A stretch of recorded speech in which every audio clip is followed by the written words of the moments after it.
Good evening, good morning. I'm fast forwarding the day, huh? Thank you for coming to our City Commission community meeting discussing redistricting as we continue this subject matter. Today, as you know, we're presenting two final maps that will be considered for the Commission for consideration on Tuesday. That is February the 7th. So that'll be on Tuesday at 6 p.m. at City Hall on February the 7th, where the Commission will take final vote on choosing the map for redistricting. A lot of people have asked me, are we going to keep it at the end of the agenda where it is now?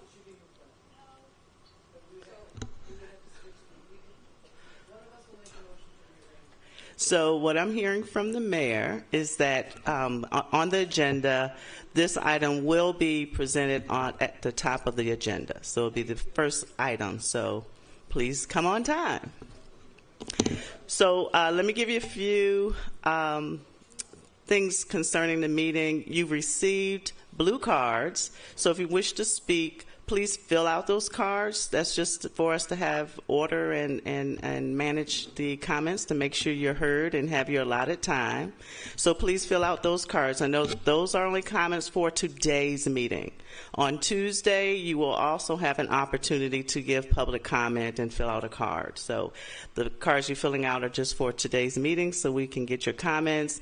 We do have a sign-in sheet in the back, so just to record that you're here and take record of the number of people who have attended today.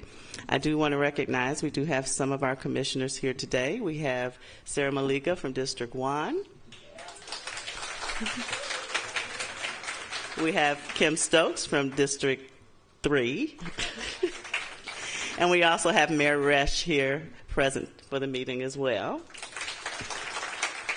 And so to start out the meeting, we're going to open up with Mayor Resch with a few comments and announcements, and then we'll have a presentation from James Gammick Clark from FAU, our consultant. So with that, I will turn it over to Mayor Resch. Good morning, everybody. Thanks for coming. I just have two announcements that I want to make. I know some of you, many of you were aware of the fact that the school board was looking to redistrict our kids. Wait, let me get you a mic there. Yes, it's recorded.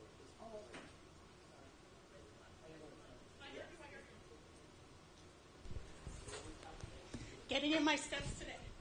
Thank you. Thank you, Melissa. I'll start again. Good morning, everybody. Good to see you, and thank you for coming out. Two quick announcements. Number one, a number of you were aware of the fact that the school board was considering redistricting our school kids and taking all of our children for the high school from 12th Avenue South and busing them to Boynton Beach High School. A lot of people wrote letters. The commission wrote a letter. It's in the paper, I think, today that the superintendent and the superintendent has reversed his position on that, and our kids are going to stay home.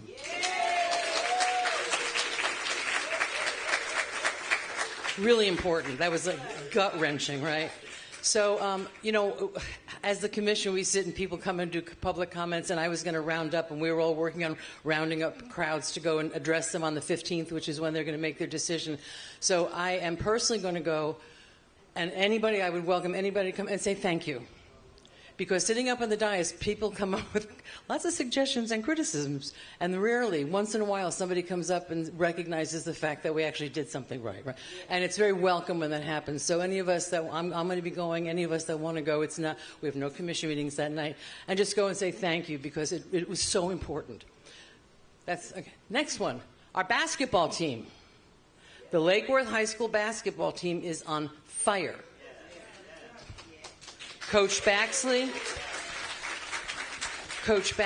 has this team, this dream team. They broke a winning streak of, what high school was it? Dwyer High School had a 26-game winning streak, and our guys broke it. So I just want to, give a shout out to Coach Baxley and the guys. And now no, this is funny. My husband is a sports degenerate. Okay, so I said, I didn't get to any of the games, but maybe we should all start going to the playoffs to show the kids our support. And he said, well, there's two sides to that. On the one hand, they could say nobody showed up during the games and we did good. But if the playoffs don't go well and we show up, we're the reason. So we're going to have to rethink that one. But I just want to give a shout out to our kids. Our Lake Worth kids are so important to us. And thanks again for coming.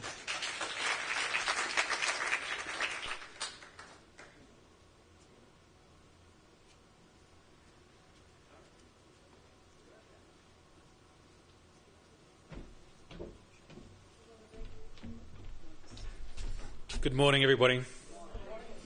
From one powerhouse basketball team to another. My name is James Gamer Clark. I'm with Florida Atlantic University. Specifically, I'm with the Geosciences Department at Florida Atlantic University. And I'm here again. It's my great pleasure to be back to go through the redistricting alternatives that we've created for your lovely city. This has been a pretty lengthy process as our remote's not working. Oh, there we go. So it's been a pretty lengthy process that we've gone through to try to make this something that as many people as possible can be happy with. Of course, it's always impossible to please everybody all of the time, but the goal is to certainly try to please as many people as we possibly can. So this is our agenda. I know for some of you this might seem a little bit repetitive because, again, we've had so many public meetings on this. So for those of you who've heard this speech numerous times before, I apologize. But I'm going to try to be comprehensive and thorough for in case there's anybody here who hasn't heard me talk about this particular subject before. So the agenda for today is as follows. As you can see on the screen, I'm going to talk about the redistricting team who's engaged in this particular process. We'll talk about that portion of the city charter that pertains to districts. We'll talk about the process that we've gone through to get here. We'll then have a brief discussion on our population analysis of your existing districts. We'll then move on to the all-important districting criteria that we've used in trying to generate new district boundaries for the city of Lake Worth Beach. We'll then get to the meat of the discussion, where we actually talk about the map alternatives that have been created, or at least the ones that remain in consideration for the city.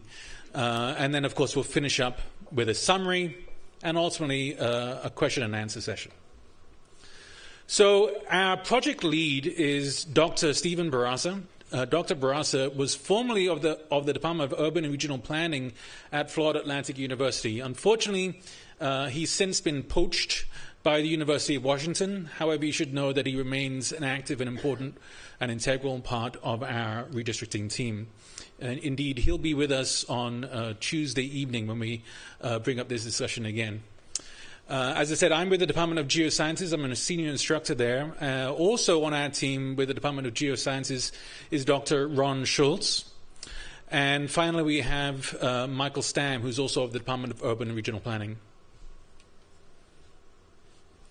So, as far as the city charter goes, it does not have anything to say specifically about the redistricting process, which is something that we would certainly recommend should be changed in the future. But what it does state is how the existing district boundaries should look. And it says that all territory lying west of Dixie Highway and south of Lake Avenue should be District 1. And as far as District 2 goes, it's all territory that's west of Dixie Highway and north of Lake Avenue. District 3 is all territory that's east of Dixie Highway and north of Lake Avenue. And finally, District 4 is all territory that's east of Dixie Highway and south of Lake Avenue. So again, that's all the charter has to say about districting. Doesn't govern how those districts should be redistricted into the future. So this redistricting effort was always intended to take two parts. We were initially contracted to conduct a Part A, where we were to analyze the existing district boundaries and to assess whether or not they were in population balance. We performed that analysis. We presented a report to the city on September 7th of last year, and then we followed that up with a meeting, a public meeting with the City Commission on September 12th, where we discussed the idea that the existing districts were severely imbalanced, and then the Commission voted to proceed to the second part of the process, Part B, where we engaged in the redistricting effort. So on September 25th of last year, we presented our initial interim report to the city, and that report was always intended to be a first draft, where we created 4 initial alternatives and then took those alternatives both to the public and to the Commission to hear feedback. We had 2 meetings with the public, the first on October 13th and the second on October 15th, where we had feedback from the public. And then on November 1st, we went back to the City Commission and we heard their feedback. So that was the first part of the process. And then based upon that feedback, it was always intended that if there were any issues that were identified, they would go back and create at least one or potentially multiple additional alternatives. So on December 19th of last year, we presented our final report, where we did include additional alternatives based upon feedback from the public. On January of this year, January 3rd, we had a commission meeting where those new alternatives were presented and discussed.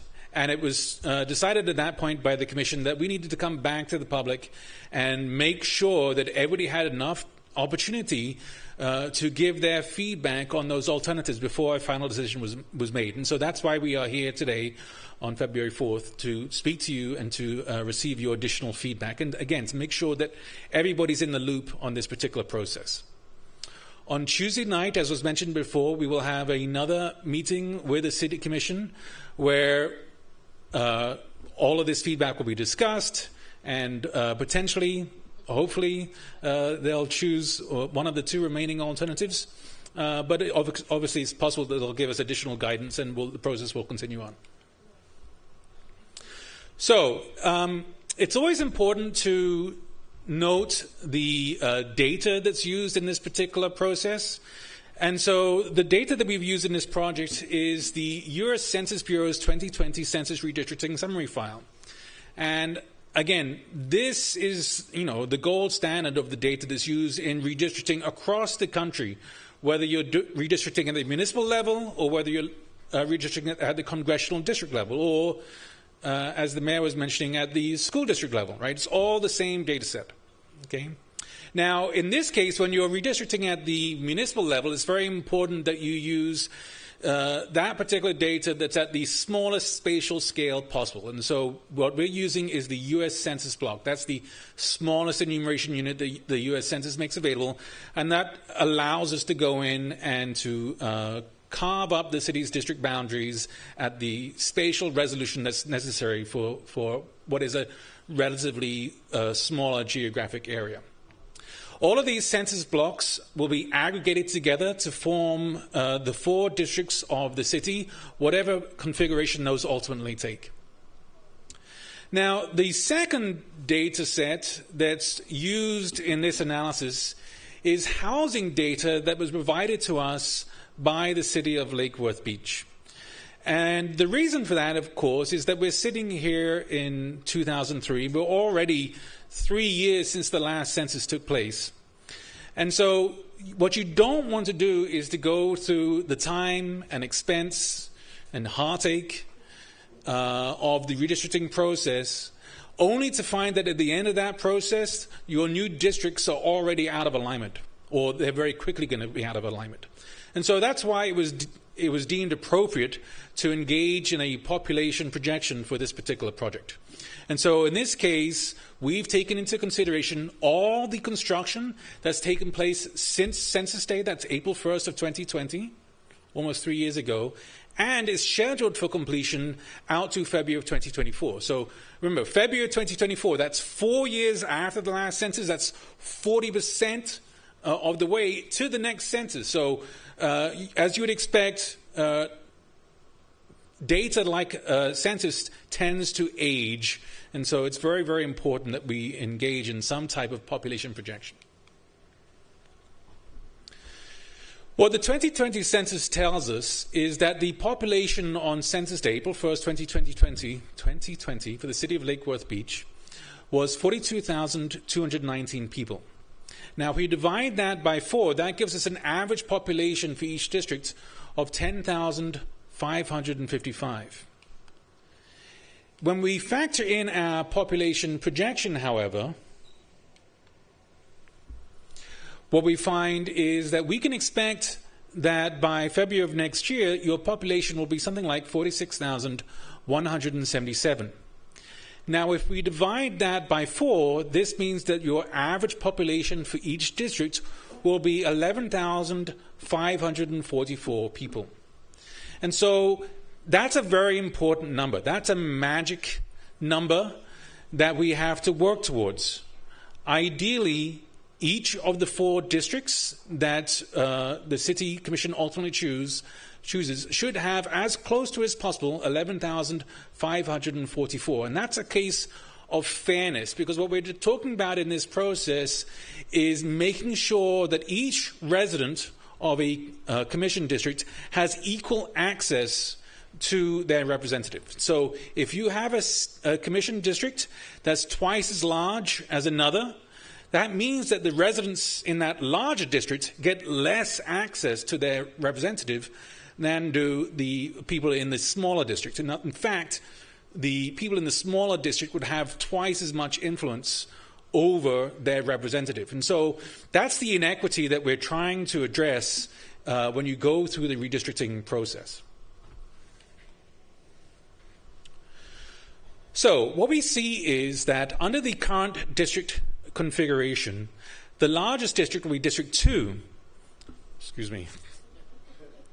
It will have 17,166 people. That's 5,622 people, or 48.7% more people than the theoretical average. The smallest district, meanwhile, will be District 4. It will have 6,701 people, which is 4,483 people, or 41% fewer than the theoretical average. And so what we're seeing here is that you've got Districts 3 and 4 well below average, which, remember, means that they have more access to their representative. And Districts 1 and 2 are well above average, which means they have less access to their representative. Okay?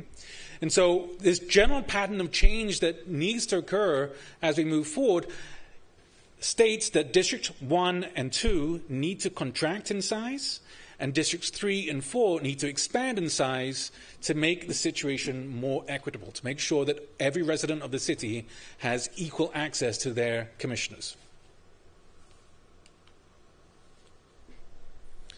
So, what our population projection is telling us is that under the 2020 numbers, your population imbalance in the city of Lake Worth Beach is extreme. And moving out to 2024, it's projected to become even more extreme. The total deviation will be 150.21%. The spread, that is the difference between the largest district and the smallest district, will be 90.65%. That far exceeds the normal threshold that we use in redistricting, which states that there should not be more than a 10% spread between the largest and smallest districts, and here we have a 90.65% spread. I've never experienced anything like that in all my years engaging in redistricting. Okay. The city of Lake Worth Beach is very special.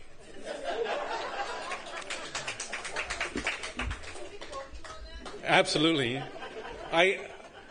Everybody loves the city of Lake Worth Beach, right? Okay, so let's get to the heart of the discussion when we discuss the remaining map alternatives that the City Commission still has under consideration. But let's talk about how we get here. It's very important that we lay out the guidelines, the methodology, our thinking process as to how we drew the various boundaries in the alternatives that we presented to the city. The first parameter is seeking to achieve reasonable population equity across the district. So as I alluded to a moment ago, the standard is that that deviation should not exceed that 10% threshold. We also seek to adhere to Section 2 of the Voting Rights Act of 1965. And this is incredibly important. Okay? It states that arbitrary dilution of minority population clusters and other discriminatory practices are strictly prohibited. Now, that word arbitrary is very important. That doesn't mean that we can't reduce,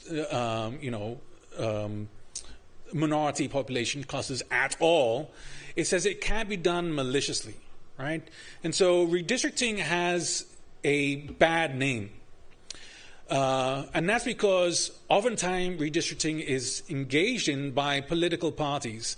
And so they begin carving up maps to achieve political power, to achieve political advantage. And of course, that's why the city has engaged the university, Florida Atlantic University, to come in here as a third party, as a party that doesn't have a dog in the fight, and to draw the maps without political advantage in mind. Specifically, we're trying to avoid violating the 1965 Voting Rights Act. Good.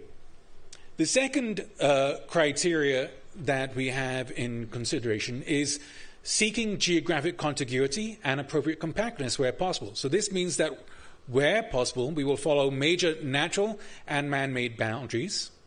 We will also maintain respect for the integrity of communities of interest. And we will seek, where possible, minimize the degree of change in pre-existing patterns of districts.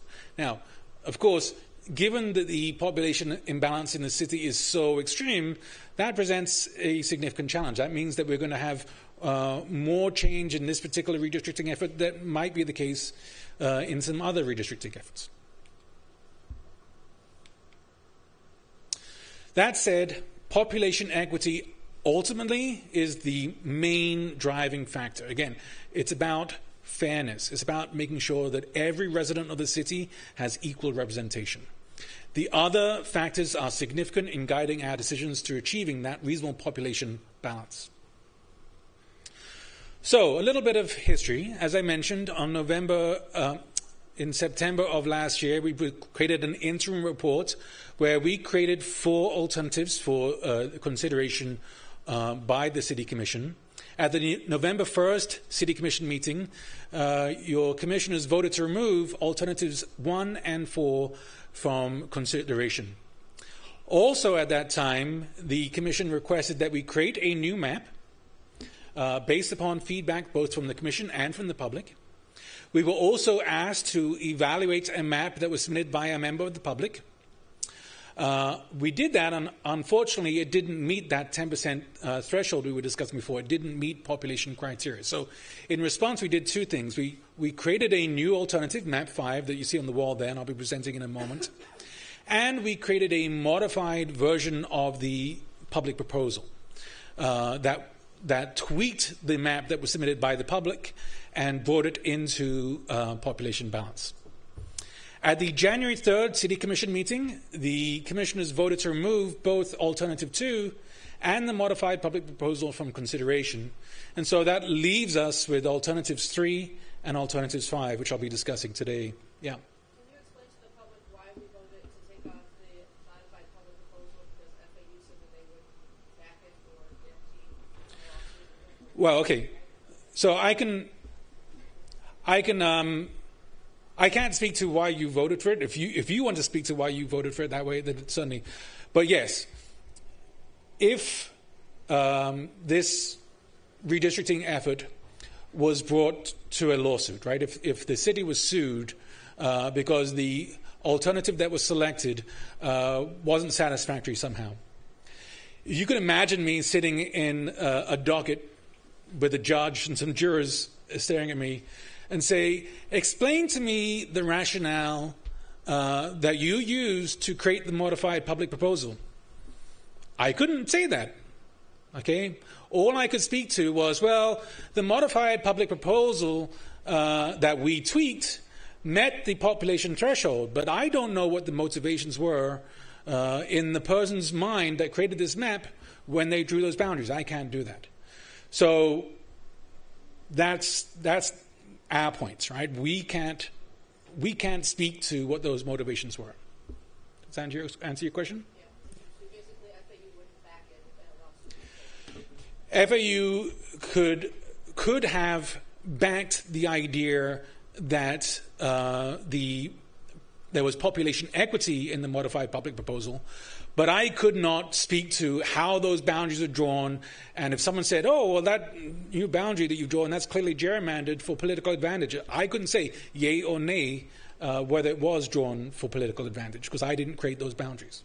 But another reason was the fact that we had tried to stay. Bring a mic up. So everybody can hear your question. Get your steps in. She's getting her steps in. She's getting her steps in. And I'm not. Thank you, Alyssa. Another reason was that proposal offered by the citizens, although it had merit, really one thing that we tried to do is keep our boundaries as close to a 4 square as it originally was. And that the one that was proposed took District 2 and ran it all the way down down the western side of the city. So it really changed the whole way it was set up. That was another thing that went into our decision.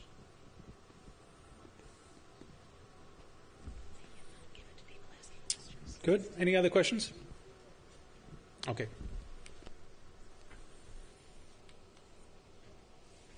Very good. So let's take a look at the first of the alternatives that still remains under consideration.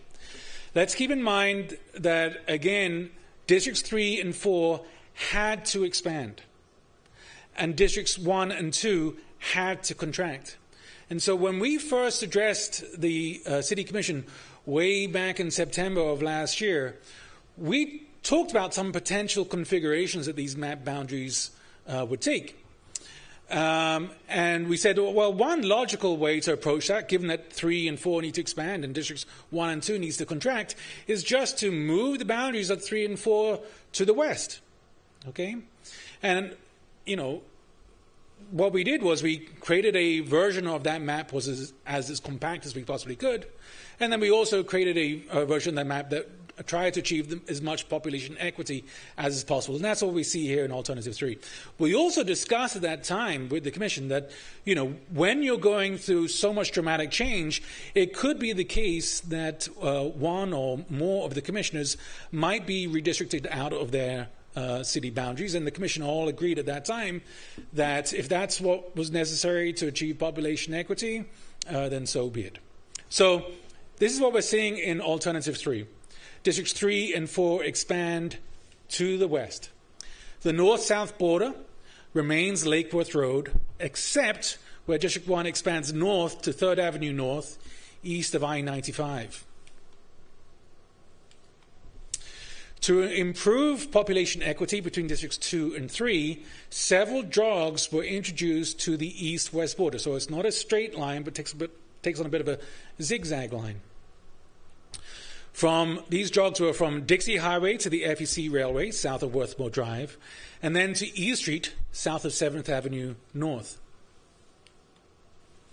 Between Districts 1 and 4, the east-west boundary moved west to South E Street. And so 1 and 4 has a perfectly straight east-west border.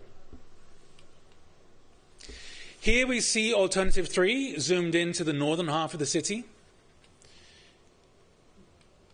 And here we see Alternative 3 zoomed into the southern half of the city.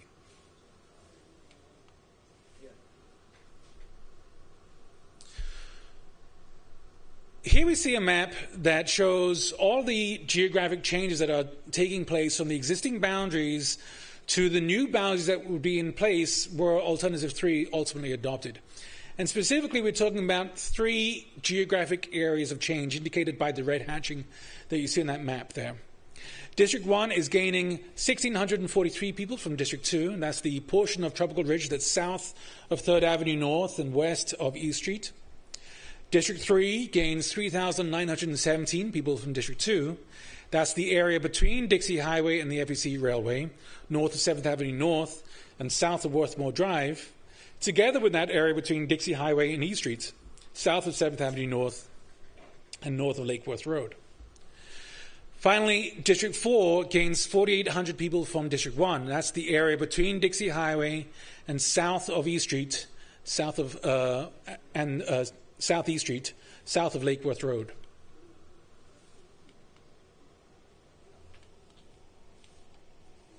Good. So what we see under this particular proposal is that overall deviation is much improved. It falls from 150.21% all the way down to 2.62%.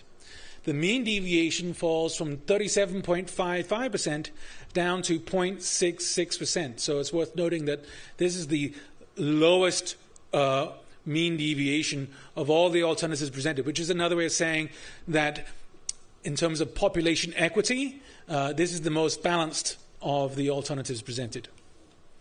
Similarly, the spread falls from that extreme 90.65% number all the way down to 1.72%. So again, it's very balanced alternative.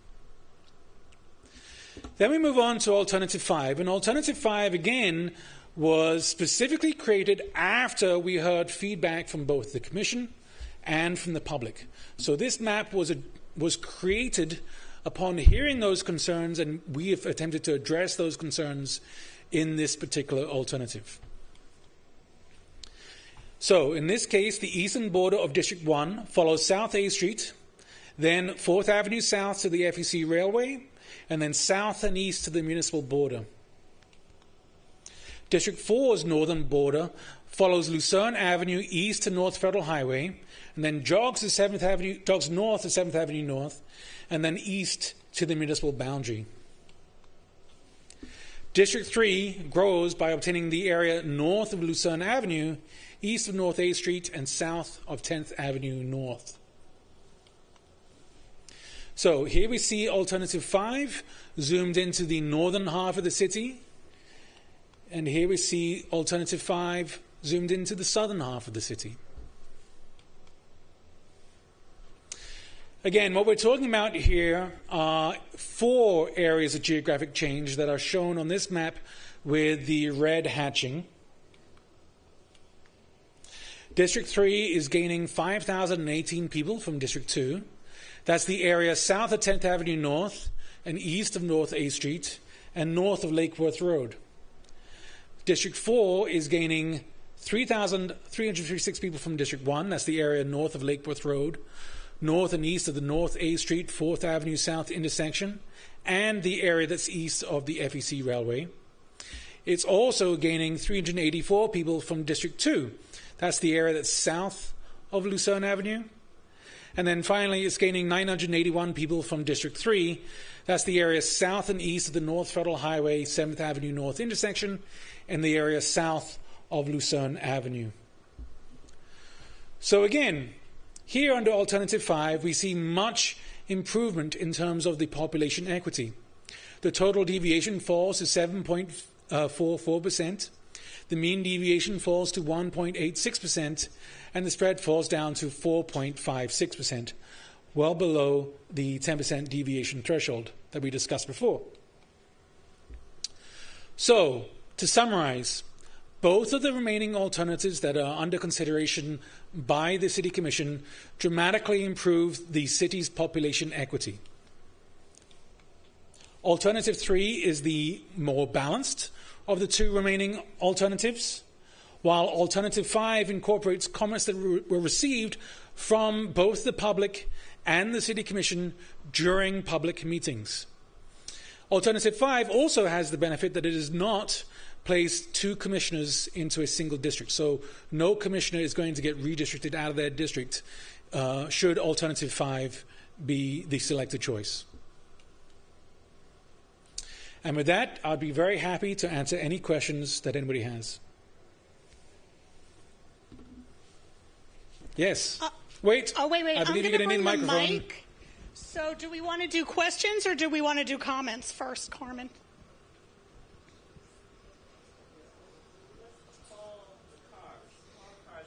Okay, so I guess we're going to start with the cards in the order in which I've received them. This is not a commission meeting. You will not hear me say thank you. That's time. For those of you who don't know me, I'm Melissa Coyne. I'm the city clerk. But bear in mind, this does end at 1:30, so if you can talk for under 30 minutes, that would be great. When I call your name, there are people that have written on their cards and people that just have their names. If you want me to read your card, I'll be happy to do that. Otherwise, I'll pass you the mic. First up is Ms. Retha Lowe. You want me to have you second? Pastor Cato. You're first because Retha passed the baton to you.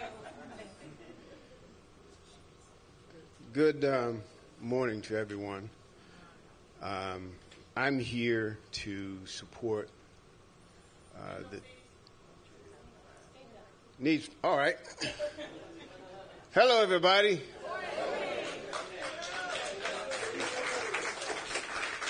I'm here to support the people that I serve and the people that I love. When those people hurt, it hurts me. And I'm very wounded by this. Let me say this. I've given many prayers for the city of Lake Worth. I love the city of Lake Worth. And if anybody knows me, I would be the very best that I can be in any place. But this hurts me. Because what's happening here is you're breaking up a historic district, a community that's been long-standing, as if we have not gone through enough already, as if we're not still going through enough already. Need I say about the lives that are being lost needlessly still? So let me say this. I think it's a mistake. There must be a way to do this. And if nothing else, you should at least select map 5. Keep the historic district intact. You owe that much to everything that's been suffered by people of color. We've gone through enough. We've endured enough. We're still enduring now. Why add on more to it? Map 5. In my heart of hearts, and that's my prayer, that I'm praying all in position of authority. If you love the people, and if you're serving the people, give them what they need. And what they need now is your support, your backing, and more than anything, the truth when you say, I love you. When you say, I love you, it's more than just words. It's action. Somebody said, I'm from the show me state. Show me you love me. Communicate to me that you love me. Let me know what's going on. So let me say this. I really didn't understand why this redistricting was taking place. And I'm asking, people couldn't tell me. Why can't they tell me what's going on when the community should know? We didn't do a good job of disseminating that. How do you get support? When you do something that is for the people, for the community, you'll have their support. You have all the people here now. I'm sure they have something to say. Now, I'm sorry, y'all. I can get a little long-winded. But look, I'm going to sit down. If nothing else, map 5.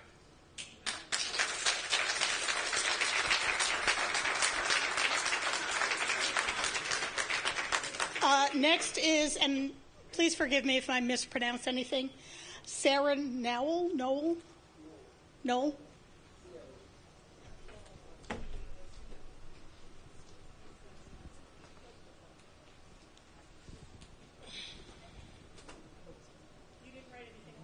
That's right, I didn't.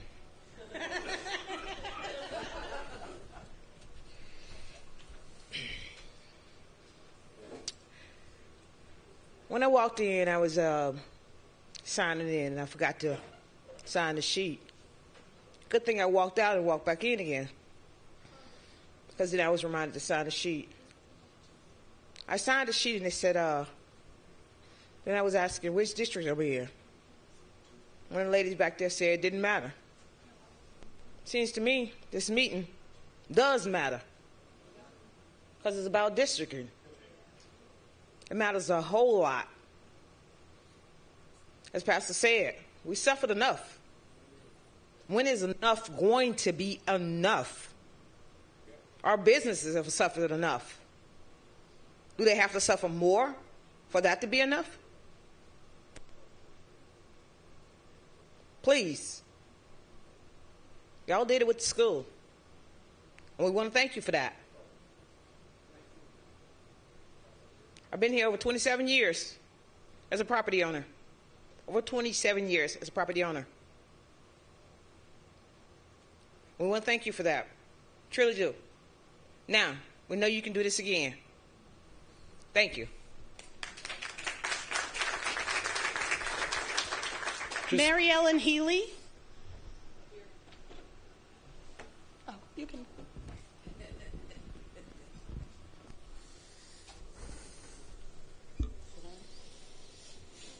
It's on?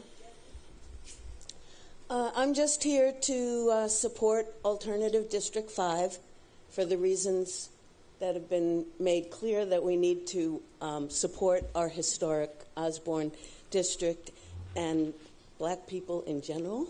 And I just want to urge the commission to take it seriously, to amend the charter, to get it back that we have to do this every 10 years. It's not in our charter to do it every 10 years. And I urge you to go through whatever process you deem appropriate, whether it's to reactivate the previous charter review committee. You don't need to tell me what's going to go on, but just please do it and do it quickly. Thank you.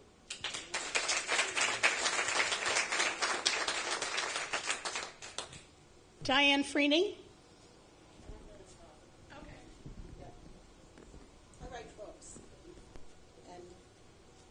This is my next book, Complexity Equal Corruption. And it seems where we are right now is complexity. And this book is going to go after the U.S. tax system, which I've studied taxes for 60 years as a CPA, and it will change everything. COVID has changed everything. It will make our businesses to have a say in what's going on, which we need to have. I mean, the businesses are suffering in downtown Lake Worth, so, well, I'm do that. And then I have two other books. One is political books. Yes, I'm sorry. It's just gone on redistricting. Thank you. Okay, thank you. Vincent Simple. Cerniglia? Thank you. Cerniglia? Sorry, how do you pronounce that so I get it the next time? I don't know. My father never told me. Cerniglia if it's Italian. Just first off, right off the bat, I support District 5. But I'm just going to say that I went to school to be an anthropologist, and I find this so humorous. When we moved to Lake Worth, I found out I was 13 feet above sea level, which meant that I was in some sort of other district, which my insurance would be higher or lower. So I better get a window. So I went to to put storm windows because of this insurance thing, and they said that I was in two different historic districts. Two, not one, two. And so I went to my local neighborhood, and I'm in the downtown jewel. What is the downtown jewel? I think it's in number 4. There's Parrot Cove. There's the Osborne district. We have a train running through our place, interstate. If we're going to have equal representative amongst all of us, we have to encounter all of these little barriers that we make ourselves. And I think to do as the least harm is let the people who live here decide how we should do this. And that's number 5.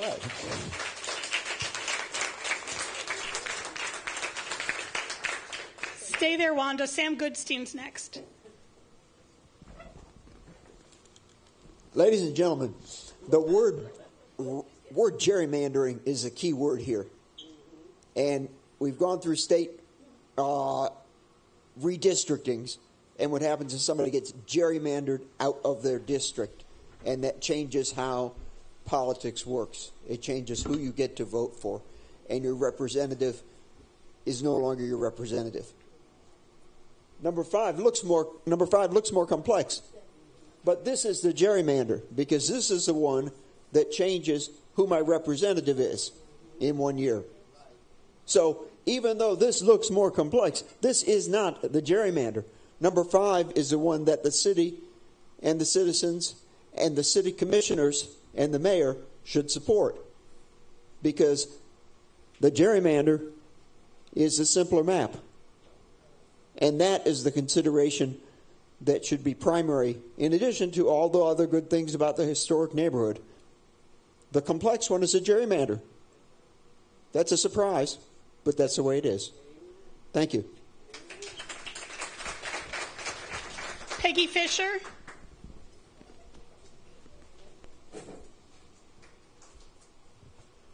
I have supported keeping the Osborne community, the historic Osborne community, together since this first came up. And I support option 5. It's the only acceptable option we've come down to at this point. I've listened to all the comments in every commission meeting.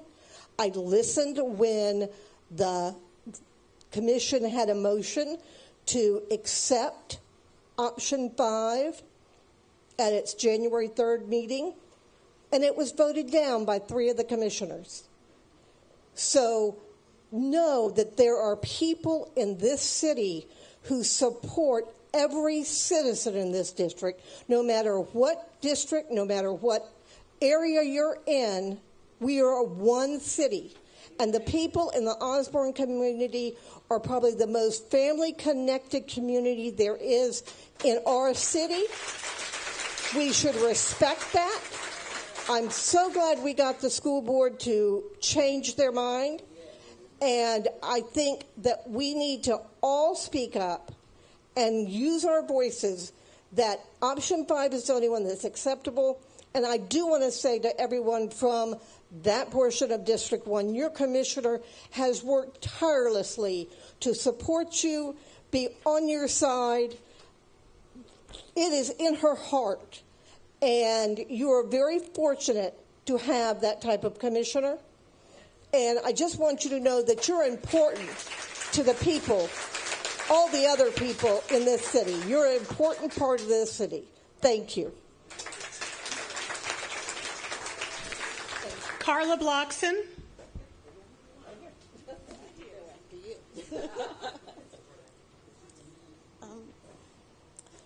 When I was thinking about what remarks I wanted to make, there are a couple things that we didn't discuss today. And I'm glad that someone brought up the fact that this district would remove Sarah from as your commissioner.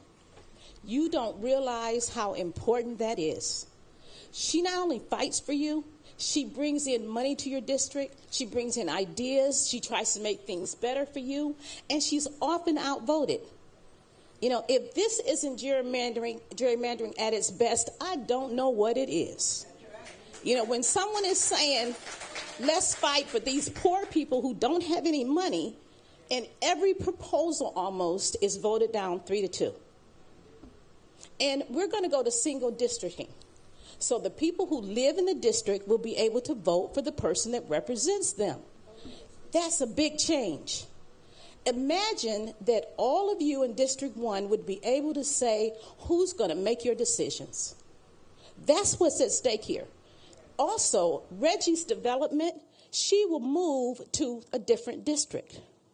that means that the person who should be fighting for Reggie will be somebody who has voted against keeping your district together.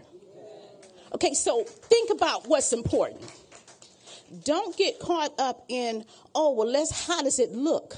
No, I want you to get caught up in how it feels. And how it feels to all the people who are going to be disenfranchised by making a decision that doesn't affect a lot of other people. You're talking about people in District 1 who are a family. These are the people who show up at each other's funerals. These are the people who raise money to pay somebody's mortgage. It is so important that they stay together and they're able to elect their commissioner. Because for a long time, you had a commissioner that thought it was important to keep the roads done and keep the lights on.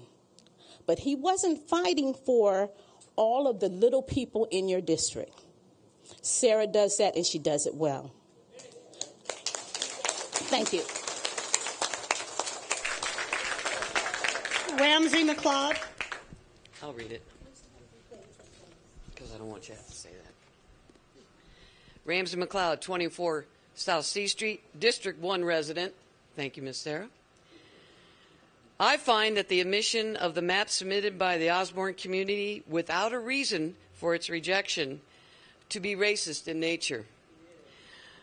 I am requesting that you include this map for consideration, that all of the citizens of this city can hear and see the voice of the residents of the Osborne community and keep that historic family cohesive unit together.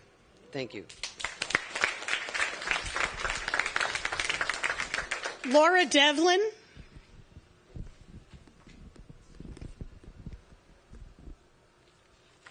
Thank you very much. Good morning. I'm Laura Devlin. I'm at 727 North J Street. I'm in District 3. My card was short, but actually my heart, it says more. I'm for option 5. Please keep the Osborne community together. They are bonded in history and culture.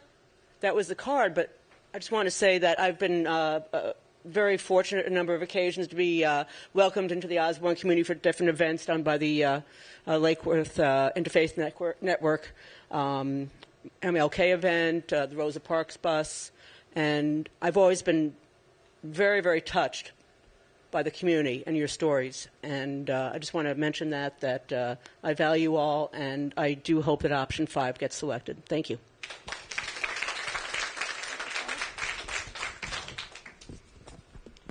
Richard Stowe asked me to read his card, so bear with me. Alternative option 5, would it be possible to change the western boundary line of District 4 north of Lucerne and shift it east from Federal Highway to the alley between North Federal and North Ocean Breeze? This is the boundary line between the Northeast Lucerne Local Historic District and the Old Lucerne National Historic District. Ryan Oblander? Oh, he had to go. Option 5, the most equitable based on input from the city, as I am sure some compromises have been made, but without breaking up a historic community. Oh, Greg, you're next. Greg Richter. Everything I've had to say has already been said for the most part. I can't believe we're even having a discussion on this still. Option 5 is what the people of this city want, why we want it, and I can't understand why we're still talking about this. Option 5 is the only way to go. Sam said it best. Option 3 is jerry-rigging at its worst, and I ask this commission to listen what the people of this city want. Thank you. Catherine McGivern, I think she left. I want districting choice number 5, not 3.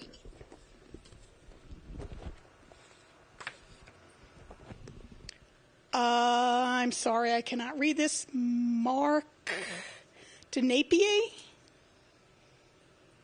Hello, somebody relate? 1302 Wingfield Street. Is that? I'm so sorry, I couldn't read your writing. Hello. Nice to see you all here this evening. I'm going to tell you a couple of stories here. I'm going to look at the commission while I'm speaking. 1960 was the year. And the churches in the district of number 1, every afternoon, every Sunday afternoon, the churches would march after church up Dixie Highway to Lucerne, come across, and march back. The reason why I'm telling you this story, I've been there 68 years. How many of you guys been in the town 68 years? All right, so I'm going to step on up here because I ain't see no hands go up. That one Sunday, we were marching from church. And who knows where the Zenith TV used to be? All right? We were marching from church, and someone threw a bottle and cut that foot right there. This was before dry foot, wet foot in Miami. This is before. This is not the only time that we had to march for freedom.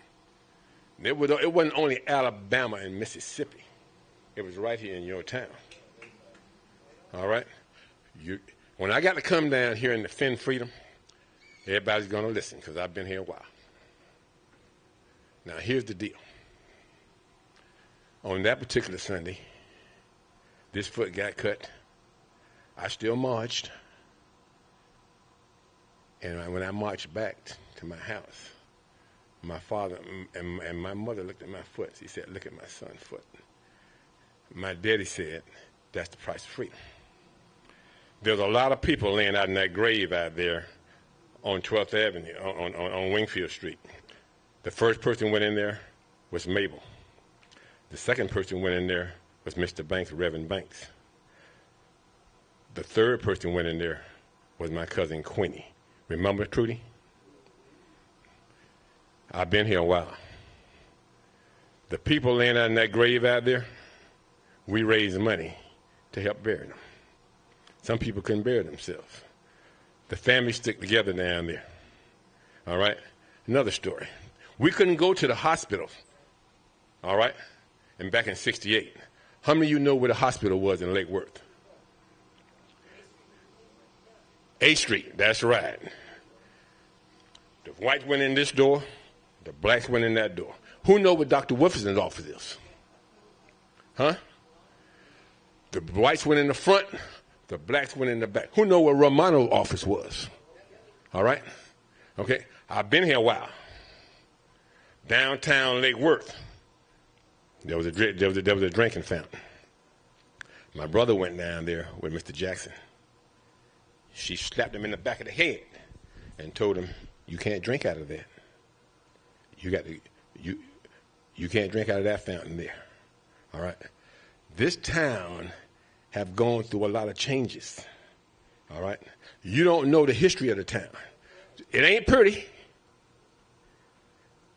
I can tell you a story right now about Jackson on the corner. His son went to jail for 30 years. The girl over there on Osborne who told them that the guy didn't do it, that lady came out of the house because he gave her a ride, okay? And she thought that they were having something going on. But she was working at the S&S cafeteria. They came down to the quarters, all right? Went through everybody's house looking for this kid. There's some stories about this town, the police department, you don't want to know. All right? I've been here a while. Freedom has a price to be paid for it. 1960, all right? 1966, when LBJ started writing the federal acts for civil rights, all right? The reason why he did it because his maid wasn't getting to work on time. He said he was going to change things. All right. When he wrote that, they said that we couldn't get it all for the blacks, so we got to drag some people along with it. What came along with it was women's rights. What came along with it was Hispanics' rights. All right? What came along with it was the Indians' right. Those people got the rights because the black paid the price for it. All right? You understand me? The blacks been paying the price for years. Now, the person I really want to talk to was that guy in number 4. Because number 4, he's the linchpin to all this. You understand me? The problem is, he wouldn't be sitting on the diocese if it wasn't for the price that black people paid. Because there wasn't no Hispanics on the white diocese back there in 1963. And 66, when they wrote these laws, all right, blacks have paid the price for a lot of rights everybody enjoys. So when you try to cut out, certain certain spots to help other districts, you leave that district alone. Because those people laying in the graveyard down there have marched on a Sunday afternoon from churches back and forward, all right, just so everybody can enjoy freedom. You understand me? When you want to know something, ask somebody who's been here a while. Now, number 5 is the only game in town. You tell number 4 I'm coming to see him next week. Because I'm going to tell him the same story I just told you. All right? I've been here a while. And I've seen it all. All right? So, ladies and gentlemen, I expect your vote for number 5 so I don't have to come up here again.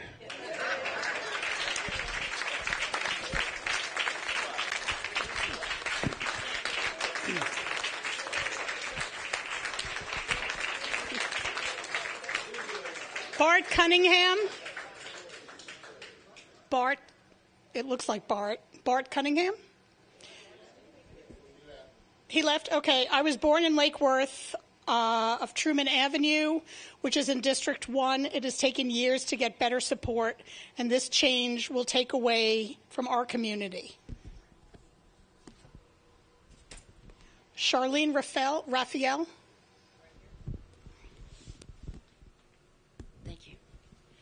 I, too, rise in support of option 5. But I do have a clarifying question that I'd like to ask about the derivation of the border between districts 2 and 3. I mean, we heard that there was a lot of weight put into the new buildings that were coming, and both have been recently and are going to be coming in the near future. And when I look at the boundary, I see a very unusual looking dog leg that I can't find any reason for. Obviously, I don't have the data to be able to say that. But to me, if I just on the face of it, knowing that all of the growth is along Dixie Highway on the west side towards the railroad track, were I doing this, the very first thing I would have done was make the railroad track my boundary. And having said that, that will increase substantially the population in District 3. Now, I don't know what it does to District 2, but that's the one that has the majority of overpopulation. So that then calls into question, what happened with this dog leg down at the bottom? I mean, what was it trying to achieve? Was it? I just can't see what it has pulled in to District 3 if you're trying to maintain a configuration. To me, if you just took the thing straight down the FEC line, it's conceivable that you could have met your numbers. But I'm just calling into question the derivation of that line and what you had to do to get it. Thank you. So, I think that was a question. Allow me to answer that. As far as the border between Districts 2 and 3 goes, we presented an alternative where it was a straight line, okay? So one of the criteria that we look for is trying to achieve spatial compactness. We discussed that. One of the criteria that we look for is trying to avoid disrupting the existing configuration as much as possible. So can you have a straight boundary between Districts 2 and 3? Yes, you can. I think we discussed that, if memory serves, in Alternative 2. That alternative was rejected. The reason the boundary is drawn with that jog in Districts 2 and 3 between the east-west boundary is specifically because you're sacrificing some spatial compactness in favor of population equity.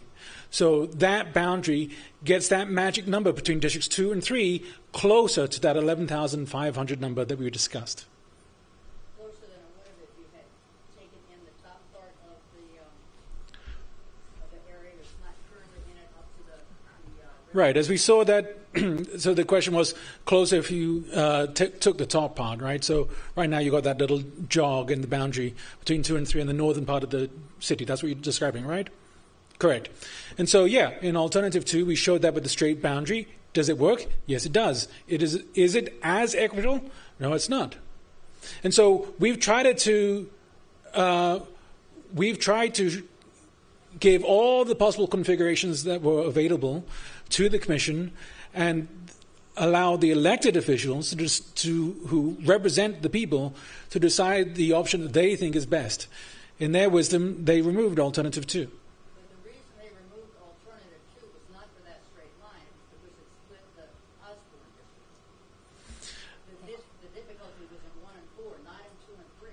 Right.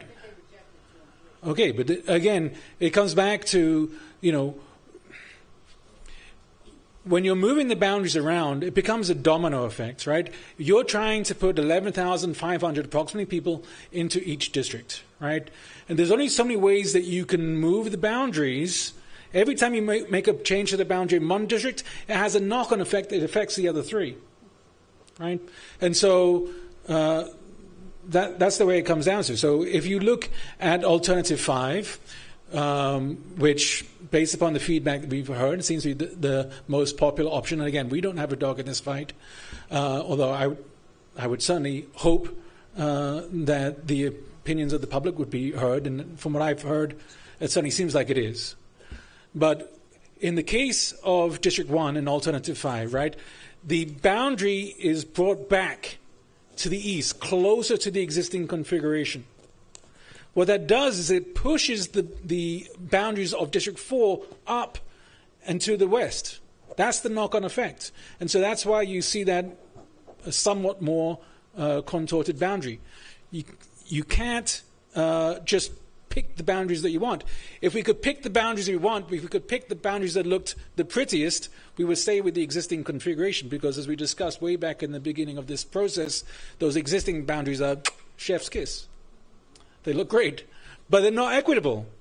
Under the existing boundaries, the people of District 1 and the people of District 2 are underrepresented. That's not fair. Please. That's not the question, but fine.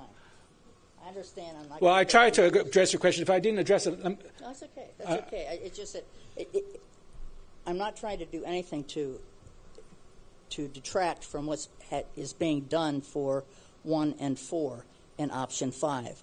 I'm only trying to get a little equity in 3 and 2 configuration. Now, maybe if you... Do you have the numbers for Option 2?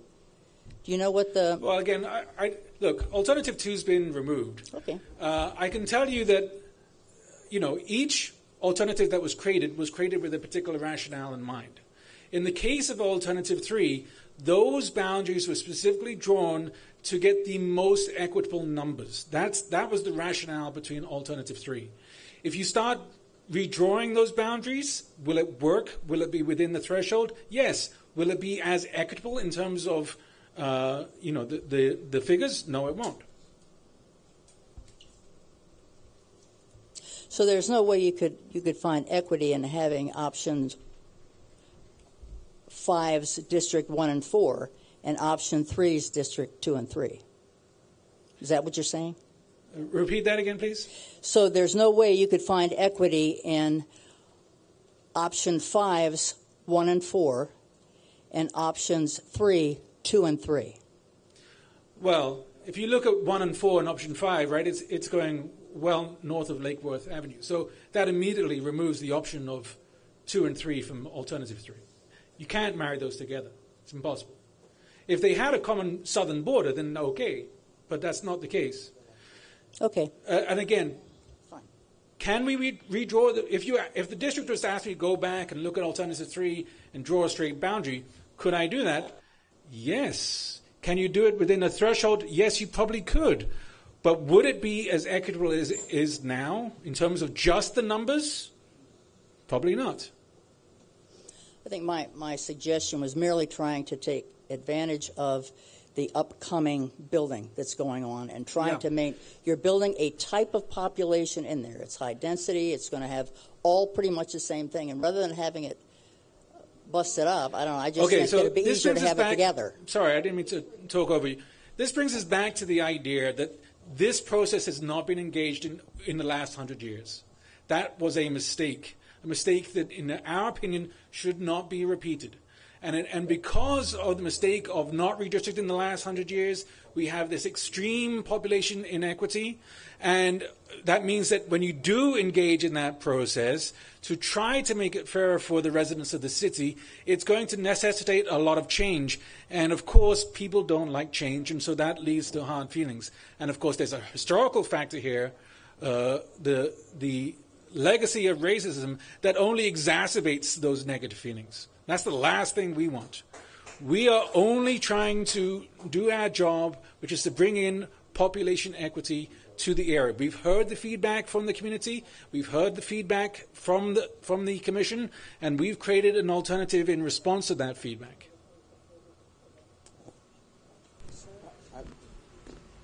I think what I'm hearing from the community is very happy with the boundary between 1 and 4 that you see currently drawn in 5, south of downtown. It keeps a historic community together, which I think everyone on the commission sees the logic of and supports. The question that would be is, can you make any adjustments to 2 and 3 and the unusual piece of 4 that would bring it back in those areas to a bit more similar to the shapes that you see in 3 and 4. And I guess, what I would think is maybe that unusual block that goes north on 4, spread that maybe east-west, and maybe adjust the north-south boundary between 3 and 2, of course, meeting all of your criteria of balancing population, etc. So the question was asked, so allow me to answer it, if I may. You have to keep in mind that as you look at that piece that jogs north of Lake Worth in Alternative 5, even though in terms of geographic area it looks like a large piece, in terms of population, it's very low. It's very small. So it's not going to be a one-for-one swap in terms of geographic area. You would have to swap that relatively small segment of population for another relatively small segment of population. And keep in mind that one of the goals of the redistricting process is to, where possible, follow major roads, because it's important that districts be recognizable. Now, if on Tuesday night the City Commission directs us, obviously we're not voting here today, so I can't do this today, but if on Tuesday night the Commission asked me to go back and to create an alternative 5B, then of course we will happily do that. But I can't do that now until the Commission has formally made that request. Yes, we're going back to public comment. Next is Ted McMorrow. Ted here? Oh. Hello. I am a relative newcomer to Lake Worth. My wife and I were here less than 5 years, but I was born in South Florida in 1949. Lived through all my experience, Army otherwise, and I had listened to you say, sir, that the public modification, the problem I think I heard was you would not be able to defend that in court. If I heard that wrong, please. Is that a question? And I'm going to come off of this. Did you want me to answer that? In a minute. because I'm not, Mayor Betty, going to get into a political discussion. I will, but not here. For me, I'm looking at these two divisions. They both look like gerrymandering to me, gerrymandering and political business, whatever you want to call that. However, 5 looks a whole lot better than 3 does. Okay, that's all I can say. Okay, very good. So to answer your question, and let me address a couple of other points, because at one point there seems to be the idea that we had been involved in the school district redistricting, which we have not. That's nothing to do with us. The second idea, of course, is, and I understand, I really do, if you don't believe me, because of the reputation that comes with redistricting. And I'm an outsider from your community, and I'm coming in, I'm preparing these alternatives. However, I must state, for the honor of Florida Atlantic University, we do not engage in gerrymandering. It's just not something we do. We're here as an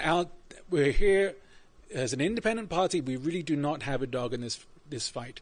If the commission chooses alternative 5 on Tuesday, we will be very happy with that.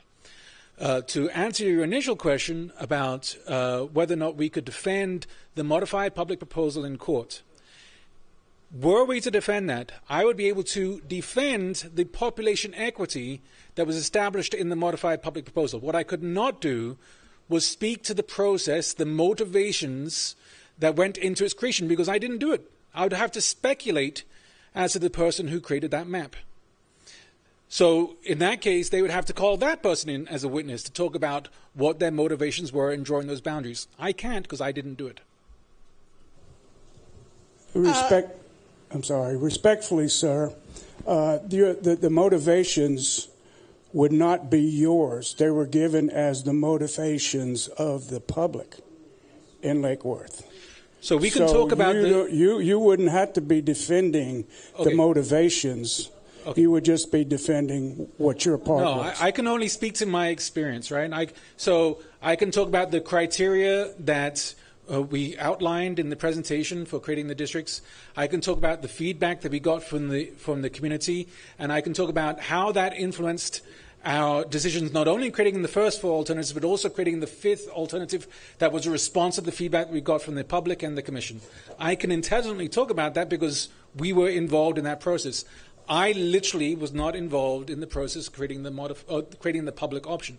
So in such a court case, that does not mean at all that the modified public proposal wasn't a viable option. That's not what I'm saying. All I'm saying is, because I didn't create it, I couldn't speak to it. That's it. I'm sorry, we're going to continue with our public comments, and then we will go to questions. Next is Rich Raphael. Hi, I'm actually surprised that we're having a meeting today at all. Definitely for what I'm hearing, option 5 is the public's choice, and I urge the City Commission to consider redistricting option 5 as the one that the citizens want. Option 5 keeps the historical black community together. It also retains the effective leadership that they have from their current commissioner. If you vote for option 3, you're effectively gerrymandering. And I know that is not FAU's intention, but that's the effect. You're going to be breaking up, diluting the vote of that historical black community if you go with option 3. In addition, Commissioner Malega will also lose her commission seat next year because she would now be districted out of out of District 1.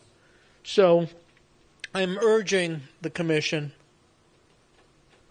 to do what the citizens, what I'm hearing them today say, is select option 5, make it a quick vote, and move on to city business.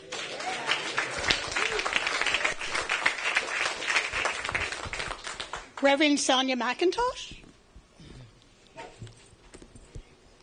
Good afternoon.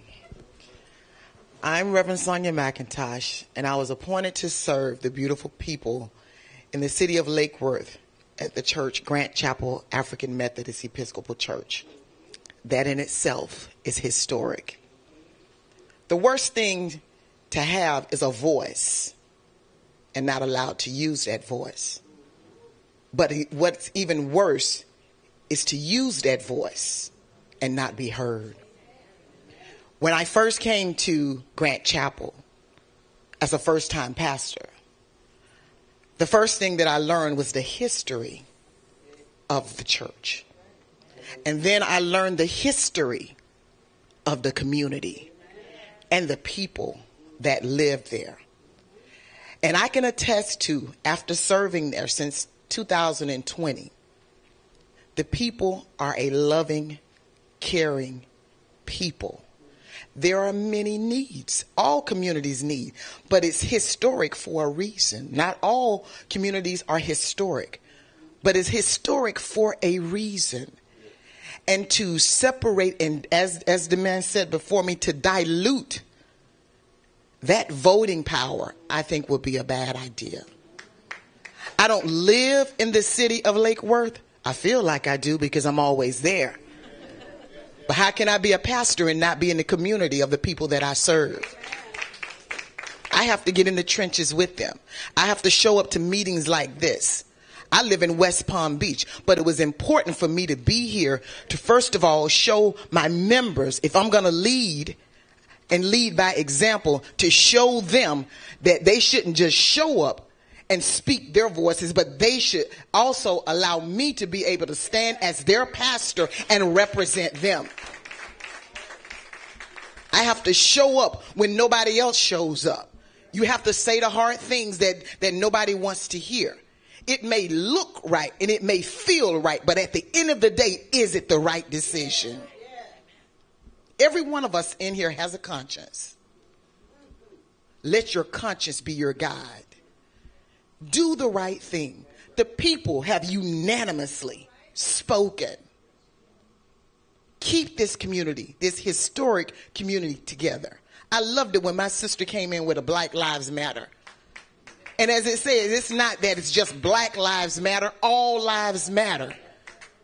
But together we can do this, and we have to be on one accord when doing what is right, and it might not be popular.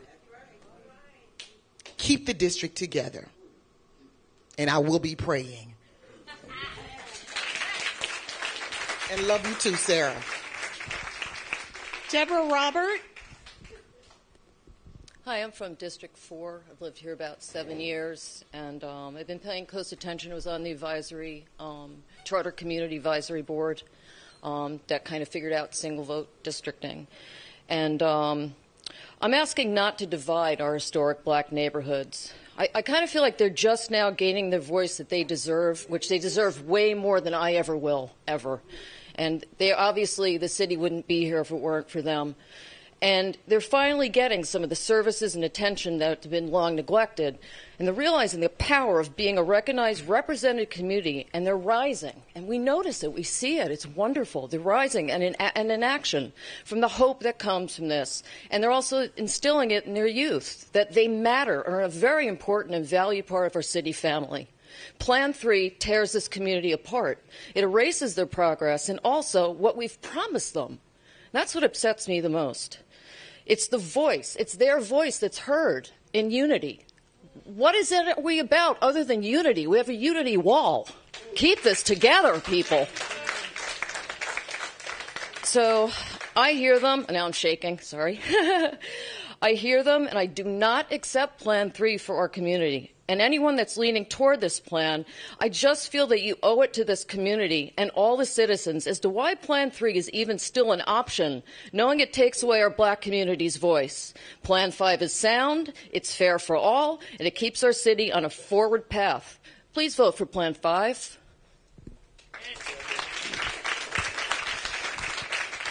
And last but certainly not least, Ms. Retha Lowe.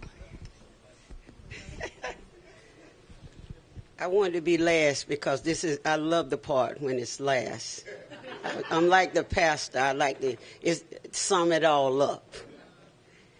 And I'm just here to say that listening to everybody and what they're saying, and I've been here 50 years, and I'm like Card DeVoe. I like to throw out some things that I know some of you are familiar with.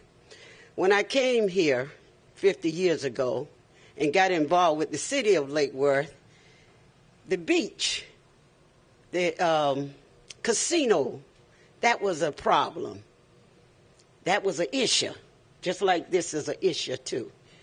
And for 50 years I've been here, we're still tossing that football around. We've never made it to the goal line with the beach. Oh, we could do some improvements over there, but we're still talking about the pool. We haven't got to the goal line with it. And I've been around long enough here in Lake Worth, 50 years, that I know how to play this game that we're playing. And it's time for us to stop playing it. At this point today, stop talking about it, because you have heard us. We have heard it today from our citizens. You were elected to listen to the citizens. You were elected to represent us. Represent us, the citizens of Lake Worth Beach. I've been there. And then while I was there, those 14 years, I represented the people, not me. The people. That's what you're here, to listen to us. We don't expect you to just do everything, but listen. You all are not listening. We're here today. We shouldn't be here still talking about this. A decision should have been made. And we're here, and I will be there Tuesday. We will make a decision Tuesday on this issue. And I'm here to say, this is not what we, the community, wanted. We passed in what we wanted. It wasn't voted on, but it was tweaked. We like the tweak because we worked with our commissioner. Our commissioner worked with us. She worked with us. And we're here today to say, listen to us. We want a decision made Tuesday, and we're going with option 5. And that's what we want you to do. Go to option 5. Don't come in there Tuesday, because I will be there.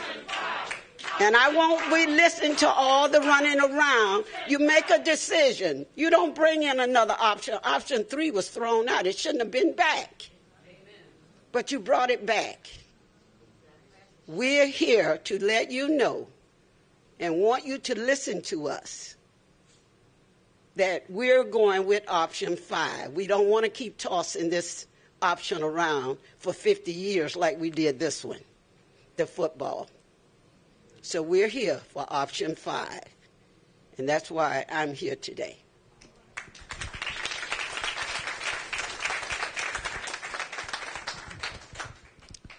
Thank you. I think we've received all the comment cards, Melissa. All right, so we received all your comments. I believe there were a few questions. Are there any remaining questions for today? We have a few in the back, Melissa.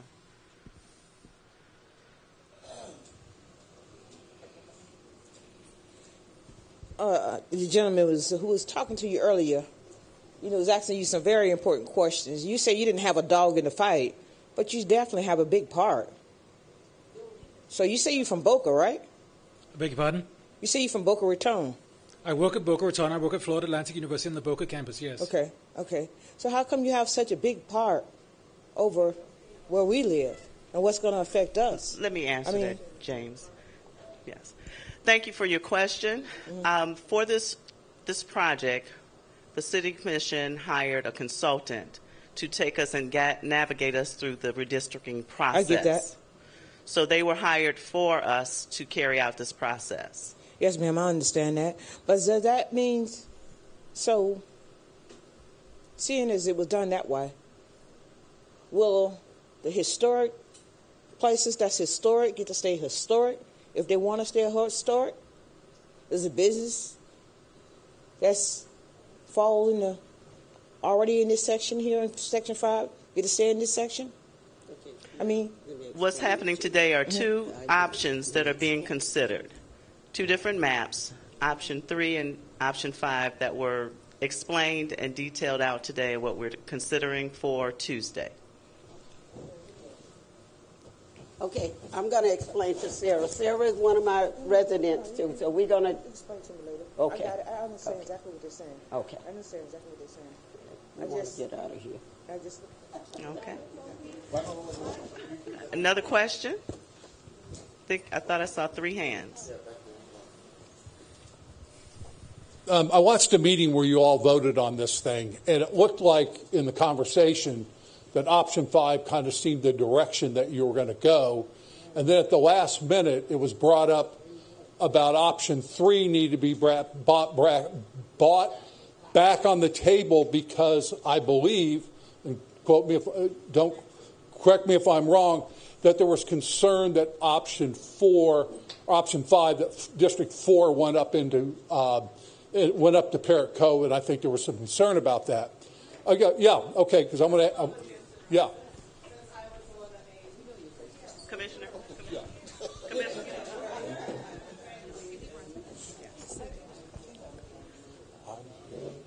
Thank you for asking that question, Mr. Richter, because it's been really hard for me to listen to the perception that's going on in the community. And I feel like there's a perception that somebody is trying to divide up that historical neighborhood. Nobody is trying to divide that.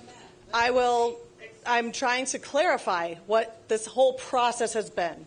So I'm not going to start from the beginning, but like we've heard tonight, we are severely out of proportion, and this process is a long process because we got 4 maps, we brought it back to the community, we heard the concerns. That is what created map option 5. And then we brought map option 5 back on an agenda item on January 3rd. Nobody was at that meeting. It was after a holiday. It was after Christmas. Nobody knew about that meeting. It was the commissioner of district. I was at that. Okay, I'm sorry.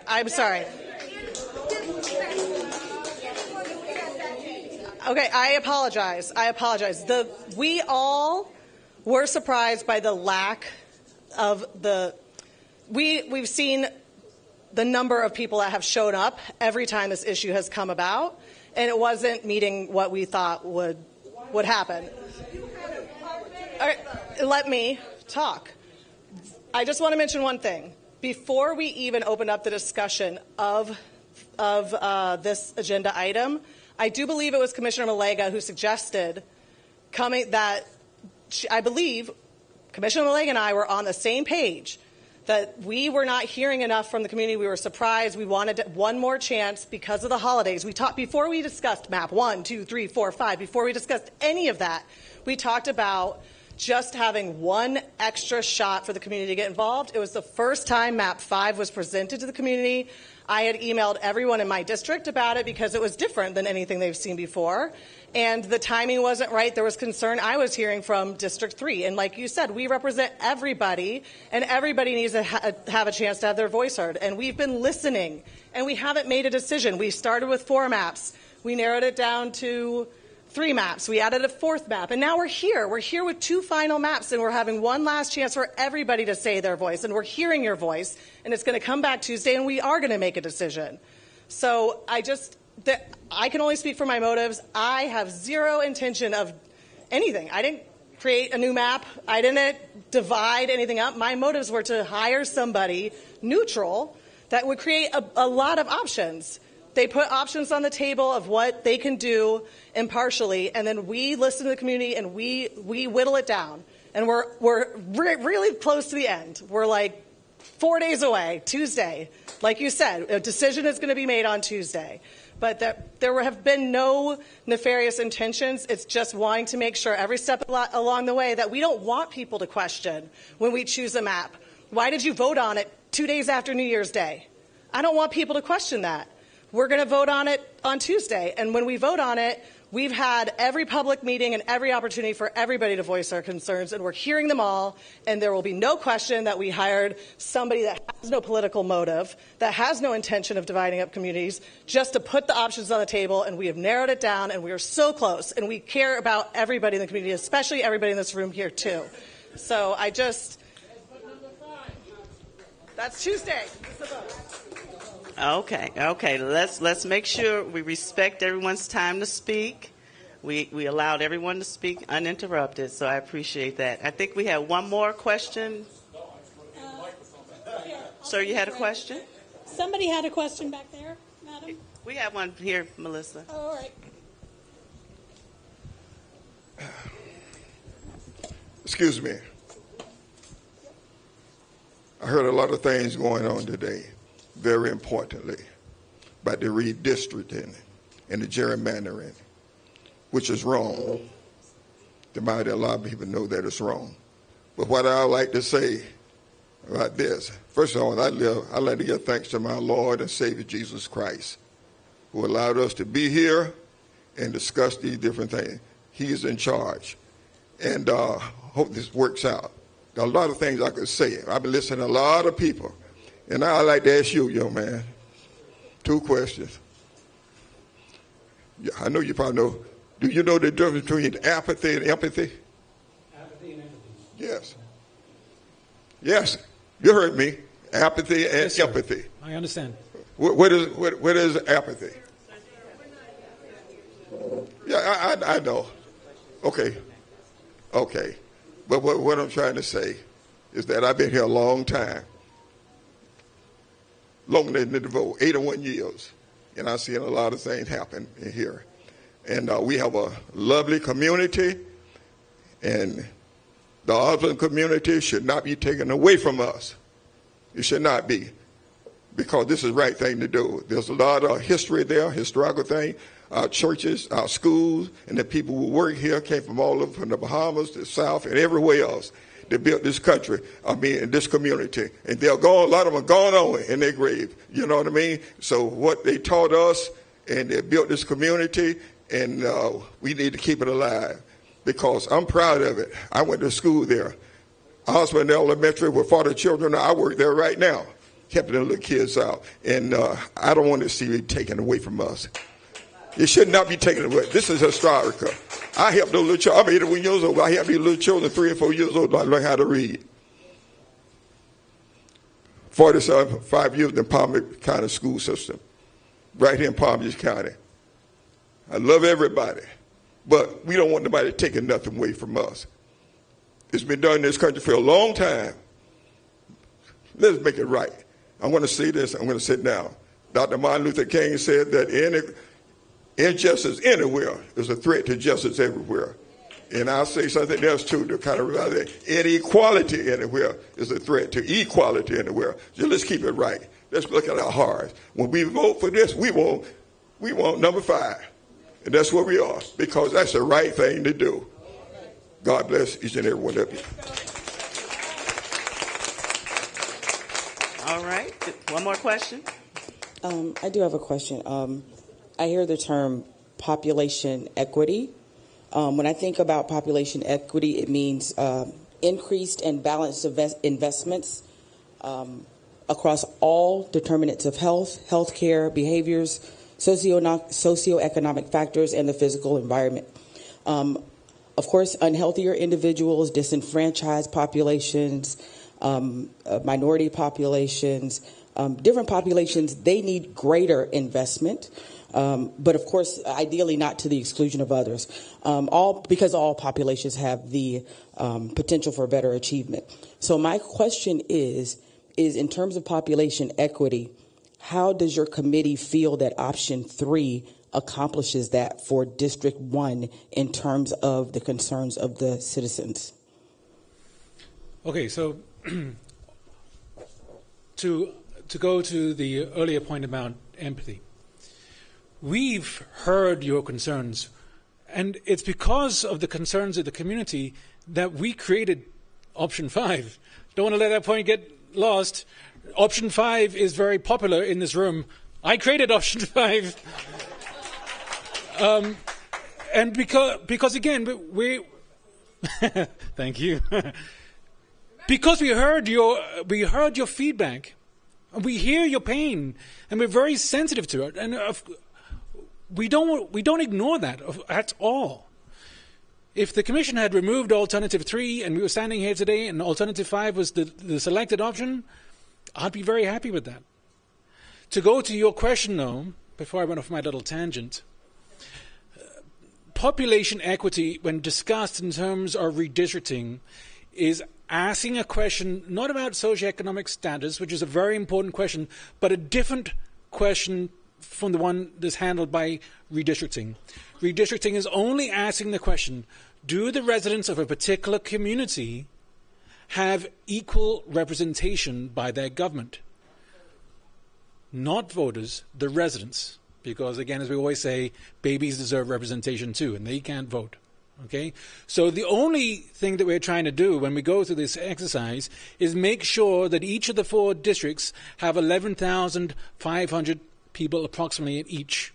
And that's how we've drawn those borders. We've shown you the different configurations, or some of the different configurations, where each of the 4 districts have 11,500 people.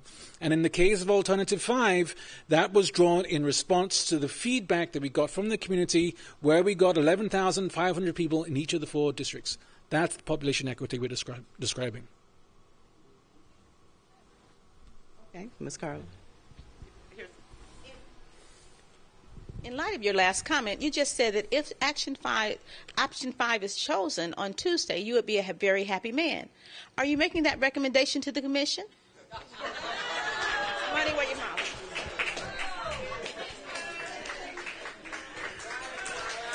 Can I answer that? Sure. So, it would seem... It would seem that you feel like you put me on the spot, and you really haven't. You really haven't. James can handle it. I am proud of option 5. I am proud that we heard the feedback from the community and we drew a map that responds to that.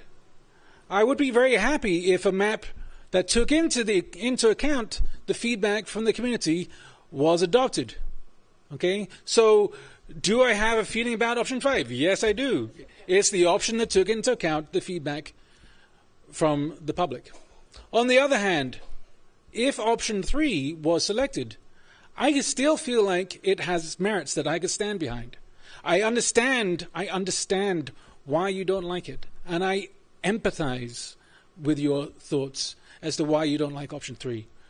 But I could stand behind it. But yes, I would be very happy with option 5 being selected.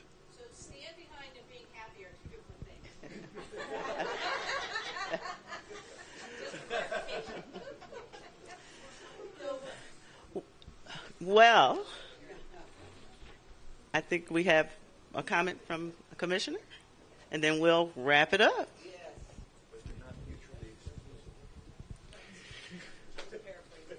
Thank you all, first of all, for coming, and thank you all for coming to all of the previous public meetings. I recognize a number of familiar faces and know some of the people individually. So thank you all for coming. It's important that there be strong public involvement in this process. It's a tricky process, as has been mentioned. If one is drawing the boundaries with a particular intention, one opens the door a little bit to the accusation of gerrymandering.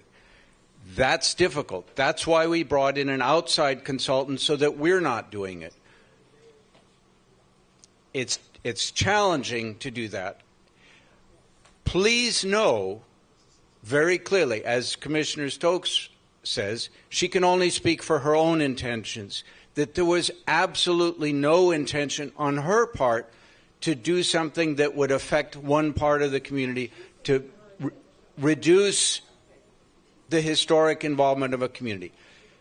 I think those of you who know me and have known my involvement, Pastor Cato certainly knows my involvement with the community, Bishop Pinckney does, some other people know that we are very much advocates for equality in our community. That's something we care about. So please do not go away with the thought that somebody is trying to disadvantage any part of it, that anybody on the commission, I think I can speak for all of us on the commission, nobody has that intent. I see no evidence of that from anybody on the commission. It certainly is not mine. Our intent is to try to make sure that this process is legally defensible so that we don't get challenged and follows the rules of the law and works well for our community. Thank you all for coming.